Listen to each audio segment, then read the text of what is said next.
Welcome to Books and Booze, a bookish and wine and juice podcast. Whether you're a fan of books, drinking, or true crime, this is the place for you. Hello, today I'm joined by my brother. Me. Hello, I am me. Leonard. Leonard. Yeah. So today we are drinking Stonedale 2018 South African Shiraz. Very nice. It's such a cheap wine. How much is it? It's about 45 to 50 rand. Which is less than $5 for any Australians out there or even Americans and stuff. Like, it is lovely. It's a very quaffable wine. Quaffable? That's a nice word. I like that word. It is a smooth red wine with lots of berry fruit flavours, a lively spiciness, and a touch of toasted oak. If you smell it, Leonard, what do you get a whiff of? Yeah, the oak. Yeah. The toasted oak. Toasted. Yeah, and also if you just swallow a little bit and then you leave it for a while in your mouth, you'll also get that oaky flavour. It's actually quite a little bit smoky. And it's from Robertson in the Western Cape of South Africa. Which is kind of where we live. It is indeed. Well, not in Robertson, but in the Western Cape of South Africa. Although I am moving to America in less than 2 months. Yes. I've brought him on to the podcast today because we are both reading the same book at the moment, The Perfect Wife by Delaney. And the reason I chose Leonard for this podcast episode is because it is totally up his street. It's very nerdy, it's very science orientated, which I love. And that is what I hate. I'm not a sci-fi person whatsoever. And J.P. Delaney is one of my favourite authors. So I've been honestly struggling with this book a little bit because it is not what I expected it to be. J.P. Delaney normally writes thrillers. This is a very different kind of a book. So the premise is basically this woman wakes up in a kind of a hospital bed and gets told that she had a horrible accident 5 or 6 years beforehand. She died, and her husband, this guy, she can't remember him, but he says that he's her husband, and he basically brought her back to life through artificial intelligence. Yeah, that might be giving a little bit too much away, but it's all on the back cover. But she's like a robot, essentially, with a cobot, companion robot. Companion bot, yes. So if we're going to be technical. Which is interesting. I mean, the premise of that is an interesting thought, because the psychology of what you go through loss, and then to suddenly have this ability to take somebody who is gone and bring them back in the form of an artificial intelligent life form, robotic life form, cyborg. I mean, is that really something that you should do? Is it psychologically good for you as a human being? The book does, so I'm a bit further into it than you are now. I'm 220 pages in, I think, and it does get into that, but I'm not going to give too many spoilers away. Awesome sauce. Yeah, but what I wanted to pretty much have a discussion about today is the plausibility of emotional intelligence in a robot. Plausibility of emotional intelligence in a robot. Yes. That is quite a tricky topic, because in order for a machine to process things, it has to have instructions, but it also has to have an ability in which it will respond to those instructions. And the easiest way of thinking about artificial intelligence or emotional intelligence or autonomous intelligence, which is what this book goes into. Which is the ability to think freely. Think freely, use knowledge which is available to you to compute and create a response. It's a very difficult thing. I mean, it's a science which a lot of people go into. Yeah. But the honest truth is, and I think we have to go back to insects. Let's just say insects. This is veering off. This is going way off into the distance. But insects they have emotional stimulation, okay, or outside stimulation, whereby they go, okay, this has happened to me, and I know that I must do this to combat that. It's programmed into their brains. It's programmed into what they believe in, or what they have, not what they believe in. They don't believe in anything. They are just purely instruments which have a adapt and response mechanism. To have a computer or a robot do that, it's a completely different thing. So, I mean, this robot, this woman, she wakes up and she doesn't realize that she's this robot until she gets home and the husband basically peels back her fake skin and shows her what's underneath, which is a white plastic robot. So basically her brain was created, and when you read the book you forget that she's actually a robot because she sounds like a human, she acts like a human, she's got empathy and emotion. Yeah, and that's an interesting thing about the whole book, is that she really comes across as being as human as she can be. Yeah. And you begin to empathize with her as well, I Yes. think, as you read the book. But now you mentioned when we were talking about this the other day, you mentioned that because she now has this autonomous mind, she could very easily turn into a sociopath. Yeah, I think, is it possible that, she's artificially intelligent and autonomously intelligent, which is the next step in AI technology? Could she now possibly have the ability to decide that she wants to become aggressive or become violent towards people that she doesn't like, or, and we shouldn't be saying he and she, we should be saying it, because it is a machine. But also, she, it, she, I can't do it. It has, so if someone's having a conversation and there's a word, like a big word, she is able to pull the definition from basically the Google in her head. She can define things and look things up in her brain that a normal human being could not do. Yeah, the book hasn't defined how she does that yet, whether she is completely continually connected to the internet, to the cloud, that she's able to do that, or has she got a database of stuff What we do in know, her head? what we do know is that all the in its head. memories. So she's got some memories, and some are coming back to her in chunks as she develops and learns her new life. And what we have learned is that all of the memories that she does possess are uploads through text and emails and messages and stuff, and videos that her husband has allowed into her brain. So this is another interesting thing, because he's been accused of murdering her and then bringing her back. So is he only giving her selective things that he wants her to remember? Seems like a pretty good idea if you were going to control somebody. I wouldn't like to do that personally myself. I think that would be a bit sociopathic in its own right. Yes. Don't you think? Yeah.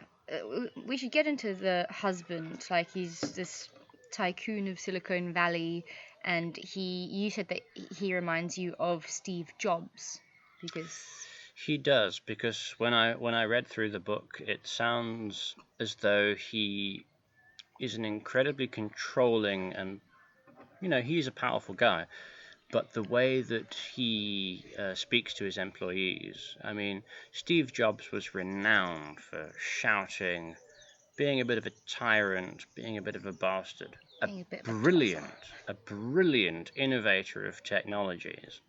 Absolutely, nobody can fault him on that. But the way that he accelerated his employees and accelerated his business to create what was the amazing Apple empire was that he did, from time to time, and maybe not from time to time, most often, shout at his employees, be quite aggressive, be quite angry, and that's exactly what the protagonist in this story also does. So he does remind me a lot of Steve Jobs. And it's difficult to pin him down, though, because he seems like the perfect husband. He's so caring, and willing to do anything for his wife, and has this big sob story about how he recreated her because he loved her so much and all this stuff. But there's certain things. So the book is called The Perfect Wife. He has now recreated her. The real woman who she used to be before she passed away had tattoos, and now he said that the skin that he's put on top of the robot form is not allowed tattoos.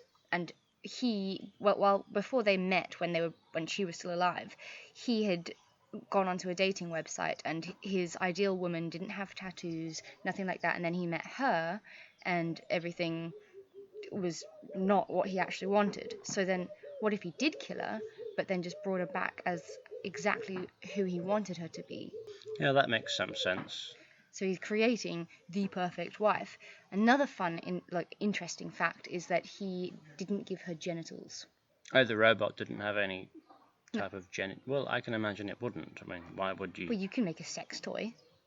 Yes, of course. I mean, and it is his wife, but he said that he doesn't want the world to see her as a pleasure machine, so he left the genitals out of the equation.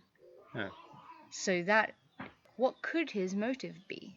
I think maybe he just actually wants the emotional accompaniment. I think what he's designed is this cobot, this robot companion, to give him emotional companionship. Maybe that's all he's looking for. I mean, it's completely plausible that that's all that you would want. And I understand that completely, I think. So you would recreate your wife and leave out the private bits just to be able to talk to her?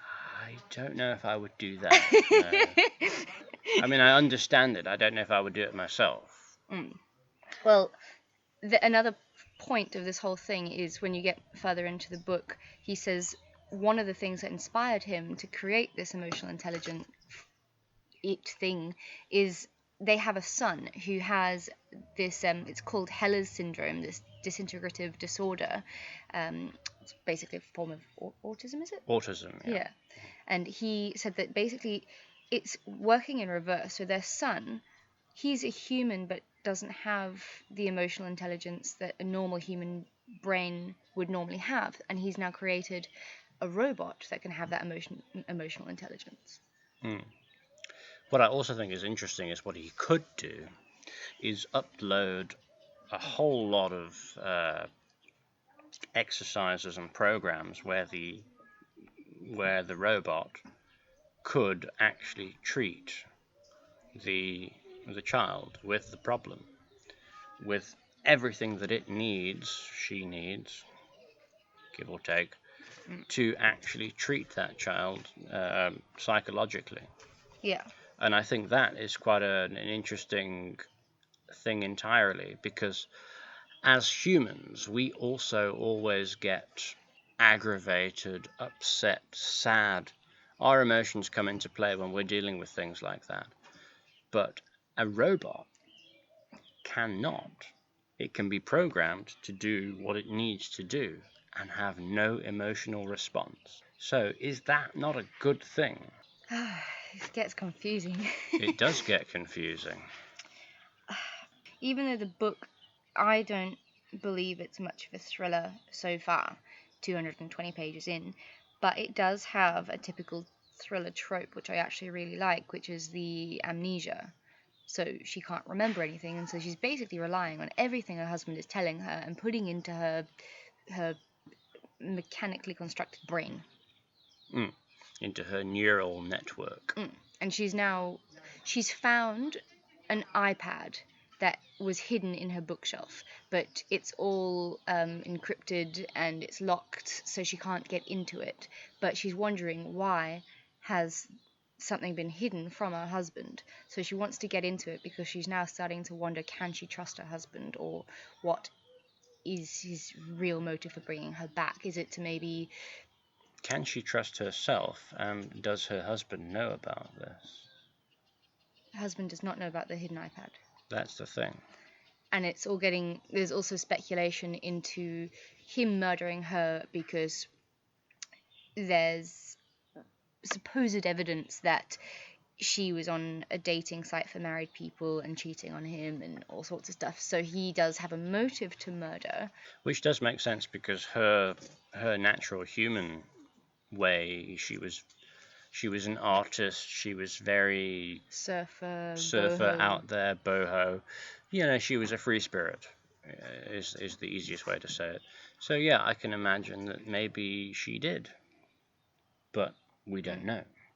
And in this bookshelf, she finds this book all about understanding infatuation, but she can't quite figure out if she was infatuated with her husband or he was infatuated with her, and she's trying to understand infatuation. Because as you get into it, it comes out that basically she's always bended over backwards for him, always done everything to try and please him, and because he's a very controlling, domineering person.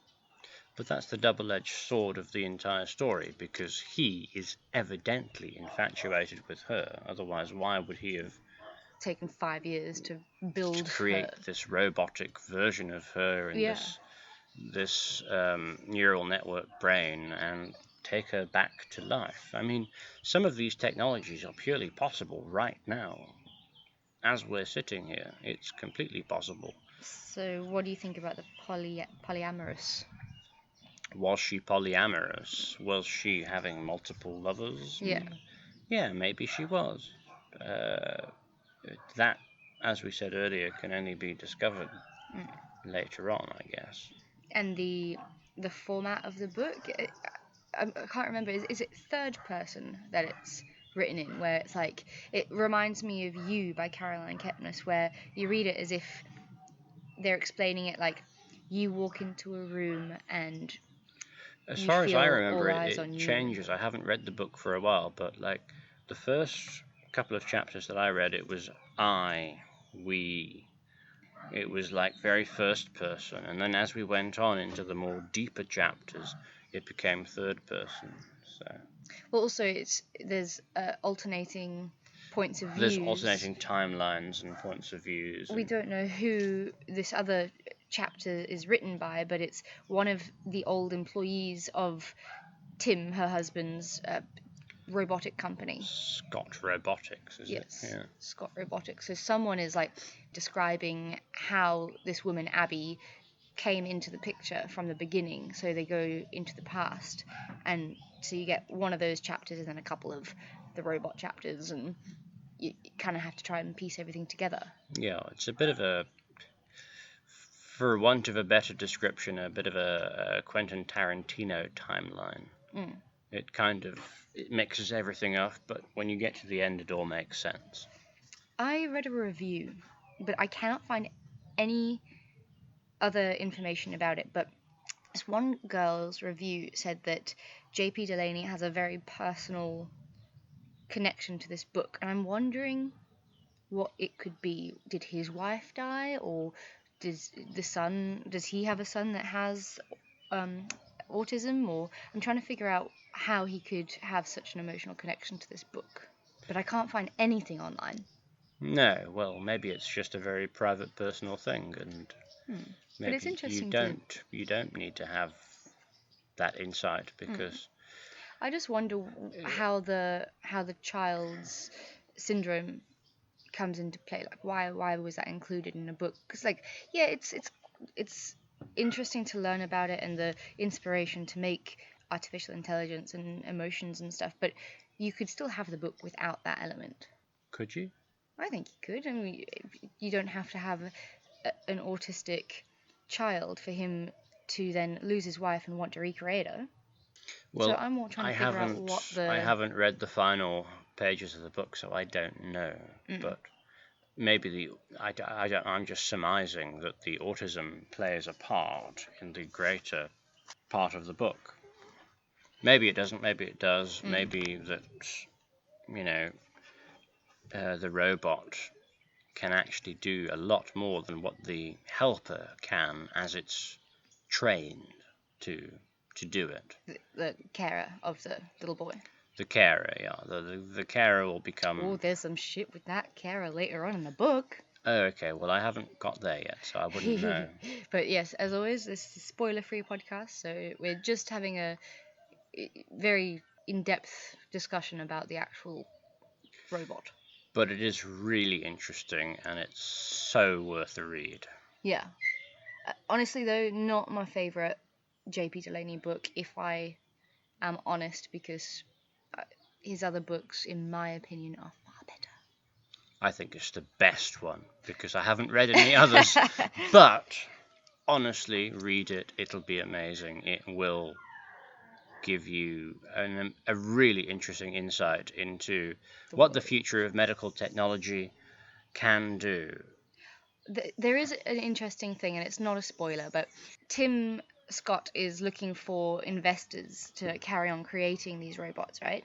And he markets it to this investor as immortality. He says basically he could reconstruct anyone and help them Dogs, live cats, forever. people, Yeah, dogs, everything. But he's basically saying that he can take your mind and make you live forever, even though so your body is purely the starting phase, and then when you die, he can bring you back, and then you live forever.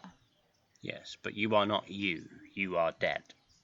But your mind is There is just immortal. There is just a computer database of your mind, which operates a machine. So you are dead. Let's not beat around the bush about that. But you still can experience new things and create new memories. Yes, you can, but you must remember you are a computer. You are dead. And you cannot, well, at this stage of Abby's robotic form, she can't eat or drink, which sucks. Like, so she's making dinners and everyone else is drinking wine and you can't drink wine. I mean, that must suck balls. Yeah, if you've watched Star Trek The Next Generation, you'll know Data. Data is a human android sort of being, and he can actually eat and drink and do whatever he wants to do. And there was the one episode where Commander Data has a little bit too much to drink. He has a little bit too much synthahol. And he goes back onto the bridge and he starts orating some rather interesting things. And Jean-Luc Picard, new movie coming out, by the way. I'm not going to plug that, but it's going to be amazing. Jean-Luc Picard says, I believe our commander has had a snootful. A snootful being he's had too much to drink. Mm-hmm. And he behaves as such. But he is that being that can ingest and work artificially as an intelligent being, but also have normal biological functions. Yeah. Well, other things is that obviously she is a robot. So that is a dog. A dog in pain. So one of Abby's favorite things in life, one of her biggest passions was surfing. So she's now unable to do one of her biggest passions, which was surfing, because she will definitely fry in the water. So that's, like, she can't eat, drink, she can't surf. All three of those things, if they happened to me, I'd be fucking miserable. And he cut corners when he created her. So obviously, like we mentioned, she doesn't have genitals, so no sex, and she can't even smell. So when she's like cooking for her husband, she can't smell, and she ended up cooking him and his clients and investors off fish because. Oh, I didn't get to that bit yet. So. Yeah, but so he was trying to impress the investors. But she loves cooking. That's one of her loves cooking. Her little things. But like, imagine that you're cooking, you can't smell it, you can't even taste it. You just like, I don't know if I could live. No sex, no surfing, no smelling or drinking or. It sounds like a horrible existence. Yeah. And imagine that you are sentient to the entire thing. You are sentient, you are there, but you cannot taste, you cannot smell, you cannot even feel. Like just picking up a glass or touching a table. You can feel emotionally, though. That's all you're programmed to do. You can feel emotions. But even that, which is written in the early chapters, is basically a concept of you can be empathic to somebody else's problems, but to your own, no, nothing. Yeah, it's a book that really makes you think. Yeah, it makes you think hugely, massively. And it's a really good book. That's the only way I can put it. Do you think, like, this would ever actually happen, and if so, when? Do I think this could possibly happen? Yeah. Because to me, like, because it's sci-fi and I don't like sci-fi, to me, I don't find it believable. But you are far more invested in scientific news and the world and stuff, so you could answer this. Yeah, I mean, from my scientific computer background, I would say it's not far away. I mean, we're talking less than 100 years. We're probably talking 40, 50 years away. This But it would be type so of expensive. it's going to be it could be hugely expensive. It's so difficult to say because of what happens in the industry. Mm. But I think that, you know, the more technology we get, and the more tech we get onto our shelves and cells, and you know, everything goes down in price. Mm.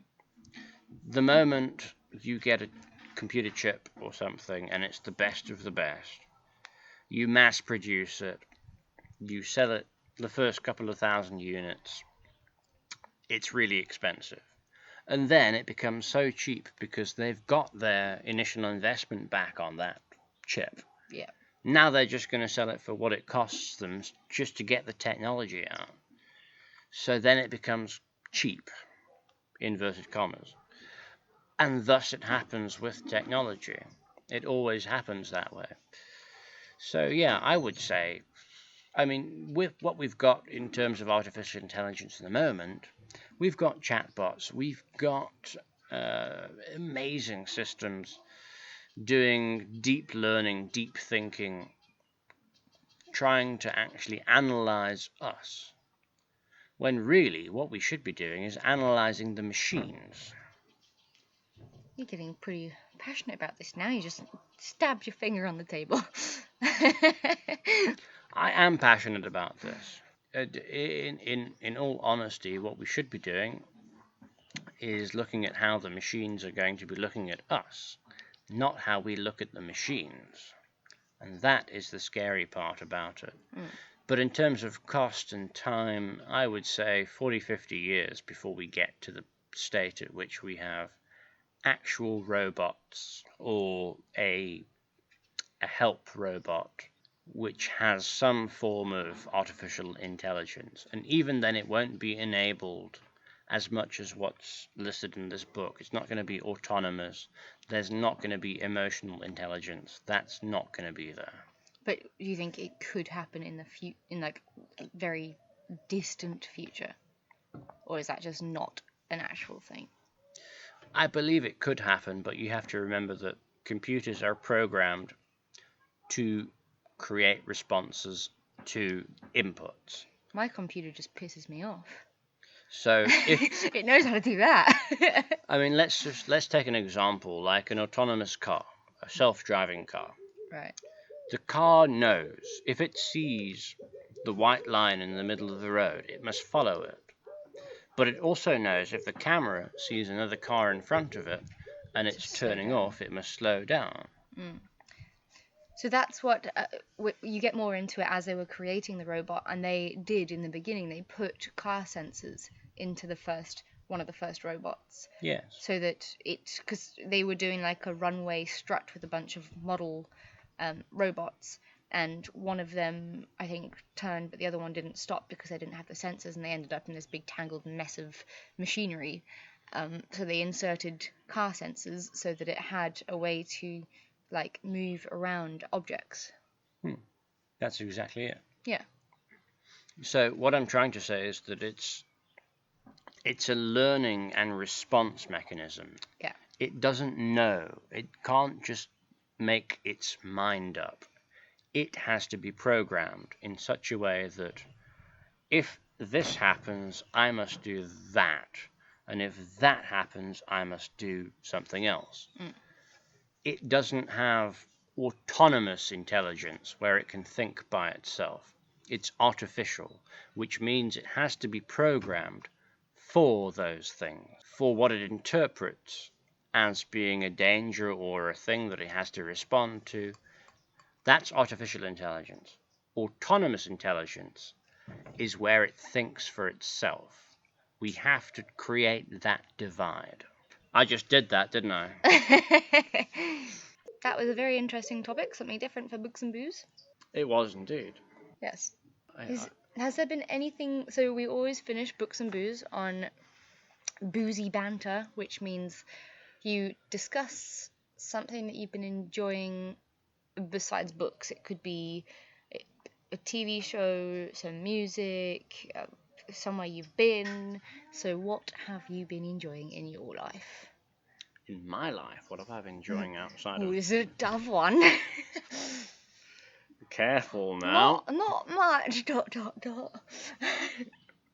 No, I've actually been having a lot of fun with some YouTube music. And I think the one that I really was loving was Ed Sheeran's channel. He's just like going crazy. All right. Yeah. His son, my nephew Jensen, he's 5. He loves Ed Sheeran. He does. He also loves George Ezra. Yes, he's going to be such a kitty. And you play, what is it? Not Need for Speed? What? What do you play? I play racing games. I play Need for Speed. I play Grand Theft Auto. That's it. You've been playing Grand Theft Auto lately. I don't allow my children to play that because it's a little bit adult. What do they play? They don't play with me. Oh, well, that's a bit depressing. Yeah, otherwise we'll play on... I've got a PlayStation 3, so we'll play Super Mario! Gran Turismo. Okay. Which is awesome sauce. I've been enjoying the TV show Love Island. I've been obsessed. I've watched 43 episodes in less than a month. That's ridiculous. On that note, don't drink and drive, because drinking and driving will get your car fucked and put you in jail for the evening. Well done. So, should we, just close this off now? Yeah, we should. Yeah, alright. So let's... this was Boho Bookworm. No, Books and Booze. Books and Booze. Yes, and it was a very different topic for us. If you have anything to add or contribute to our discussion on emotional intelligence in cobots, let us know. We would love to hear from you, because honestly, I would like to hear from people who actually listen to my podcast, because I see people downloading it, but no one ever talks to me about it. You bastards. I know, I feel so alone. I'm so alone. There's no one here beside Nobody me. loves me. My problems have all grown. You see, that's what gets you people that want to help you. What? When you do stupid shit like that. Okay, bye. Bye.